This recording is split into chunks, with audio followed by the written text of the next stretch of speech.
Hello and welcome, ladies and gentlemen, to round one, the Australian Grand Prix. We are driving for Renault this time around. It is a return to Renault for a familiar face from the team from many years ago.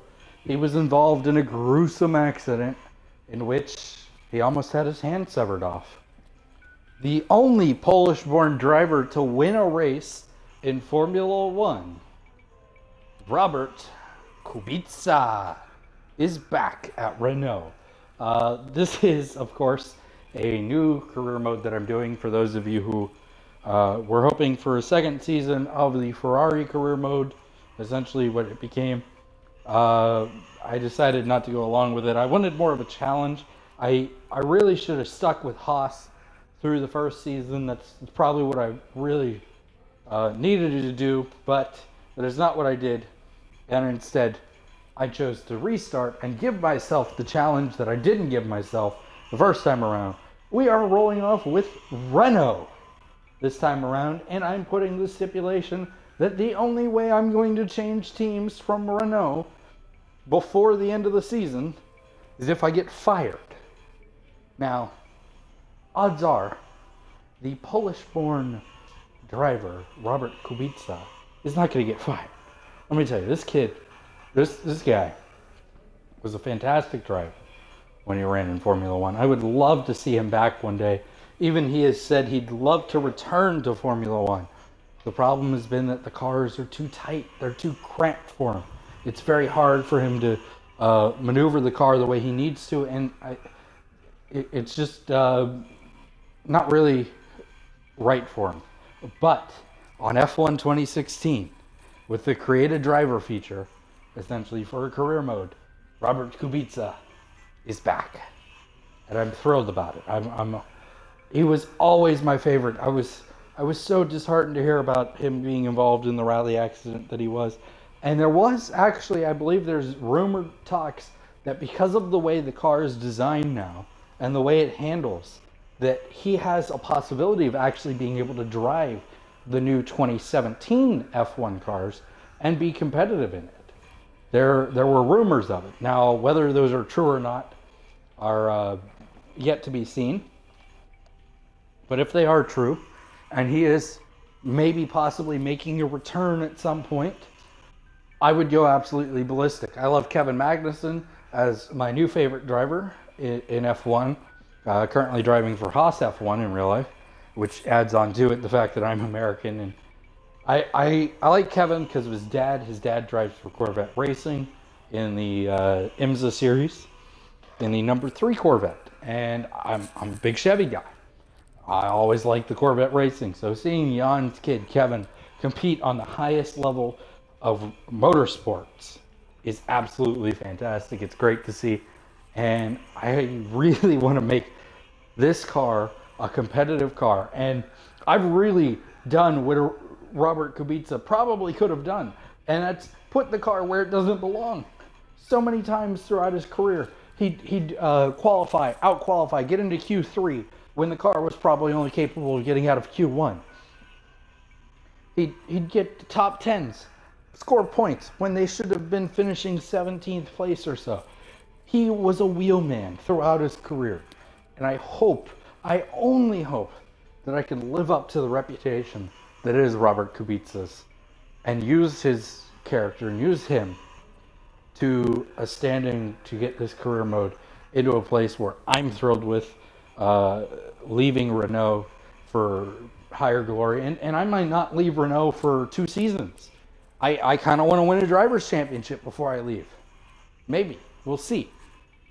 Obviously, we are going to make some changes. Obviously, first things first, we're gonna up the power. We're right now one of the back markers. After this week, I expect us to be up challenging the midfield.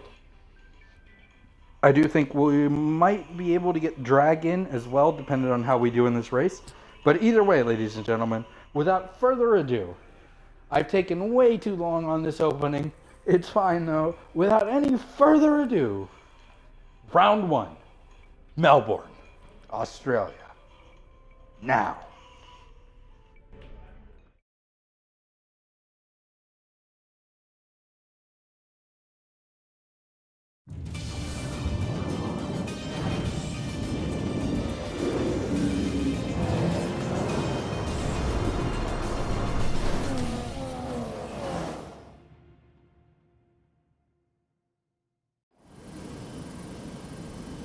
The atmosphere is heavy with expectation and anticipation, and bearing the weight of that burden today is a place we know very well indeed.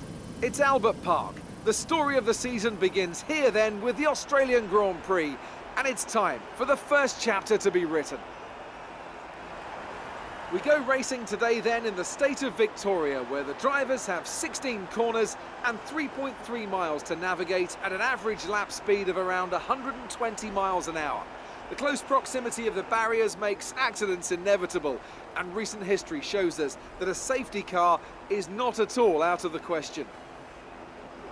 I'm joined today in the commentary box, as I will be throughout this season, by a great racing driver, a former F1 competitor, a man who was world champion once upon a time as well, and an all-round top chap. It's the one and only Anthony Davidson.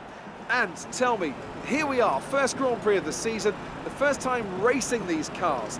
So what are the big questions that need to be answered here, in your view? First of all, Crofty, and thanks for the glowing introduction. I just want to say it's a real privilege to be here, and I can't wait to see what this competitive field has in store for us this season.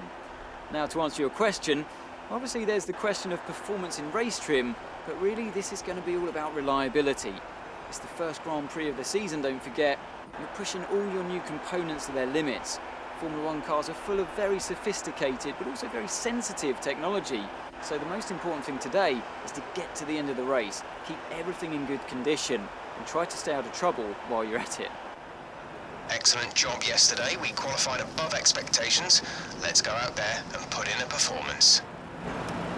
Well then, after an exciting qualifying session yesterday, let's take a look at how the cars line up. An immense lap from Lewis Hamilton yesterday puts him on pole position, and P2 goes to Daniel Ricciardo, a strong showing from the Australian. Looking down the rest of the grid, we have Rosberg, Verstappen, Sebastian Vettel and Raikkonen, a Renault, Alonso, Massa and Nico Hülkenberg, Sainz, Bottas, Daniel Kvyat and Button, Perez, Grosjean, Kevin Magnussen and Felipe Nasser, Wehrlein and Ericsson, Esteban Gutierrez, and Rio Haryanto completes the grid.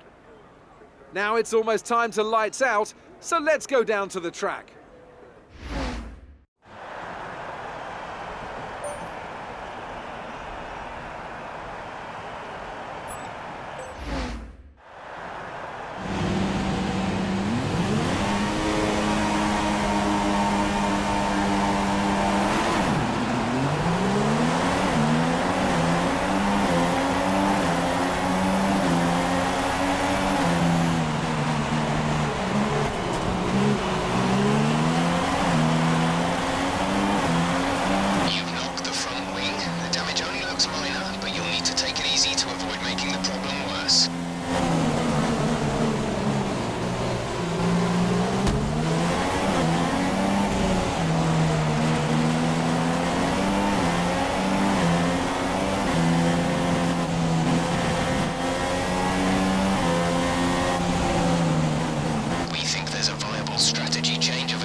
9.6 seconds.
Our gap to the car in front is 16.1 seconds.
Okay, car ahead is now running the super soft tyre. That's the super soft on the car ahead.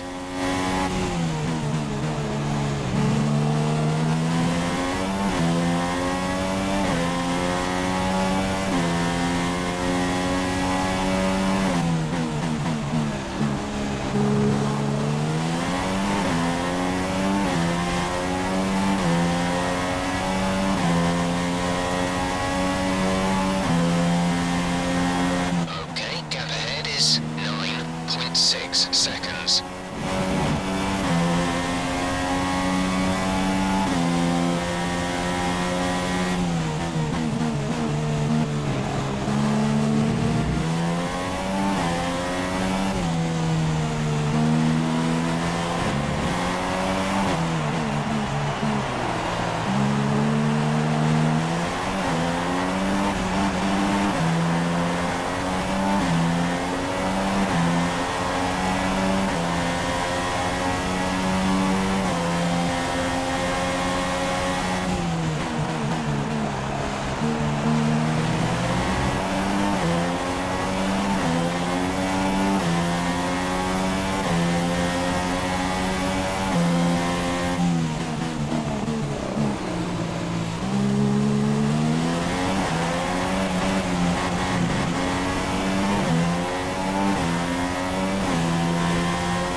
Jackson has come into pit.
Our gap behind is 3.9 seconds.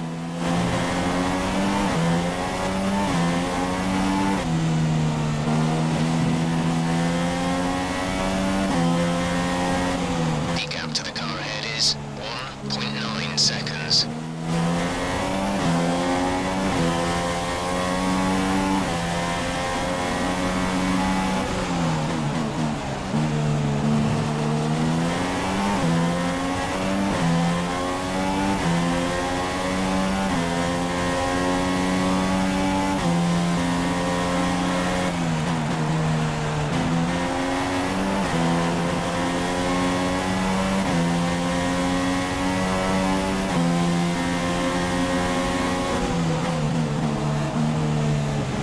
Kevin has come into the pits. Kevin in the pits now.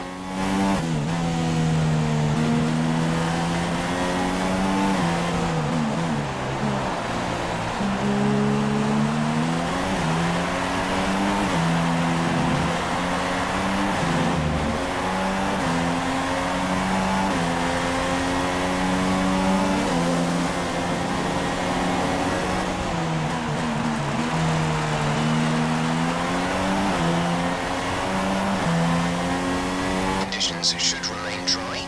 We will keep you informed of any changes to the weather.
your speed, our delta is too low and we risk a penalty. Slow your pace immediately.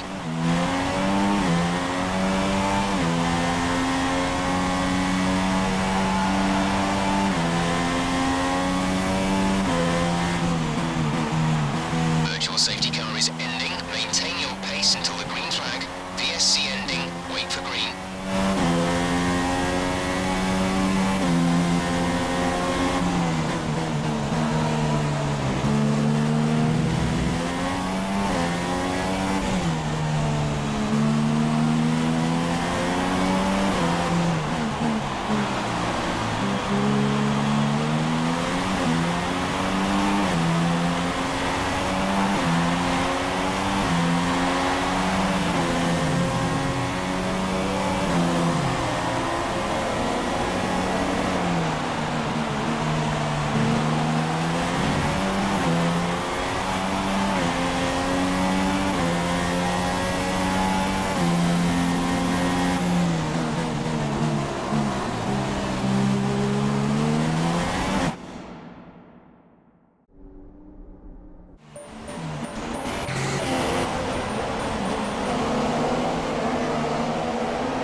Okay, gap ahead is 3.3 seconds.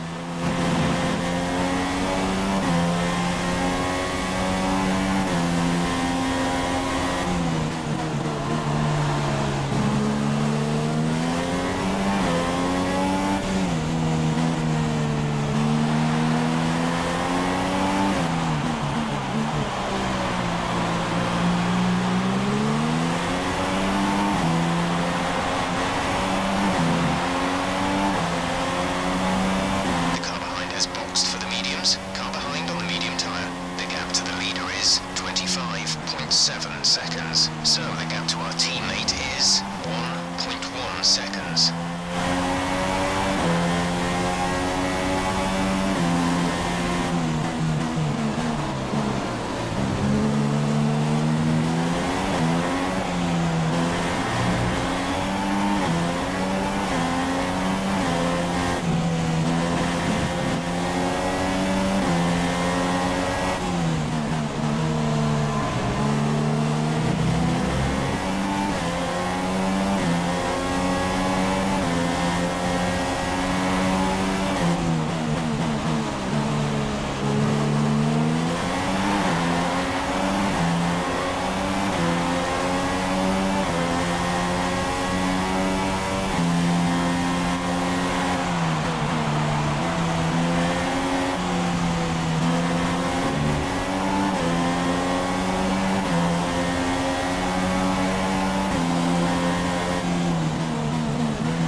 We're considering switching to an alternate strategy. Do you want to change or stick to plan A?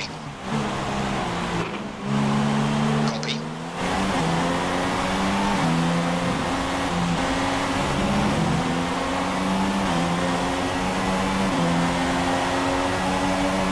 We've pretty much burned off our excess fuel. We'll be back on target soon.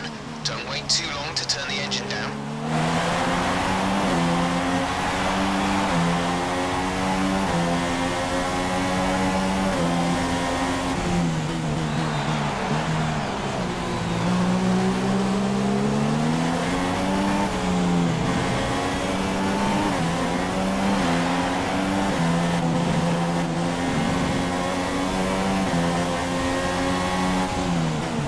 We think there's a viable strategy change available to us. Would you like to keep to the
me know you're alright.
Brilliant stuff from Mercedes today. That's another historic win.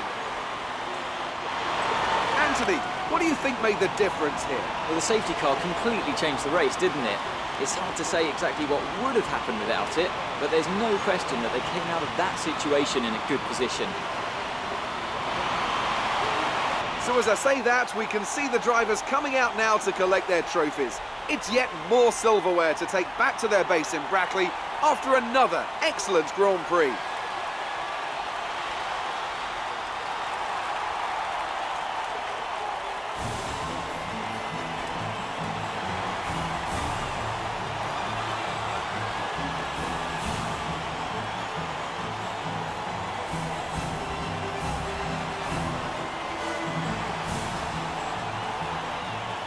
So then, it's time to see how this result affects the Drivers' Championship. Lewis Hamilton takes over the lead of the Drivers' Championship after an excellent result. Now then, Anthony Davidson, who was your driver of the day? Let's give it to Sergio Perez. That was a commanding performance today. Very impressive indeed. And here's how things are shaping up in the Constructors' Championship. Mercedes move to the top of the table. After all this drama, you'd be mad not to join us for the next race. We hope to see you then. Take care.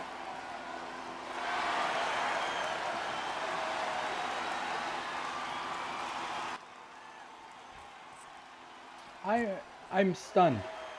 Absolutely stunned. So Magnussen gets... Well, I guess that was 3 laps earlier, but still, Jesus. And then on top of that, I saw Carlos Sainz's wheel pop off. How did he not get a DNF? That is ridiculous. Absolutely ridiculous. FIA. Not to mention, he should have got the penalty there. Ridiculous. I can tell you who's going to be my rival this season already. I'm fuming after that. I mean, sure, we didn't get the greatest of starts to the season underway. We qualifying went perfect. I mean, Jesus, we made it into round 3 even. But Sainz, dickhead. I mean, I held my line. I even went a little bit wider for him, and he still manages to come hit me and take me out, and he wrecks Magnussen. So we are not happy. The Renault team, me, everybody involved is not happy with Carlos Sainz and the Toro Rosso team. So we'll see how this works out for us. But again, not thrilled.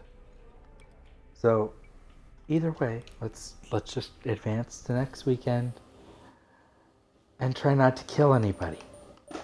We're going to go softer on the compound list and just try to be faster is the goal. So we're going to bring an extra set of softs and really try to get qualifying pushed forward for us and carry on with what we're trying to do. But let's see what kind of results we have with R&D and whatnot and where we stand now. Assumingly, probably still right where we were, but a little faster now. theoretically, we should be able to compete Hi. now. I've got something you'll be interested in. Those performance upgrades we discussed after the last race. They're on the car and the data looks promising. Excellent. Take a look at the details. Excellent. New ignition system adds 8 brake horsepower. Very good. And a new fuel injection system allows for better fuel efficiency. Of course. Oh, we are definitely going to have a rivalry with Scuderia Toro Rosso. They decide to push themselves further up the field with that maneuver, but I can't blame them nonetheless, but still.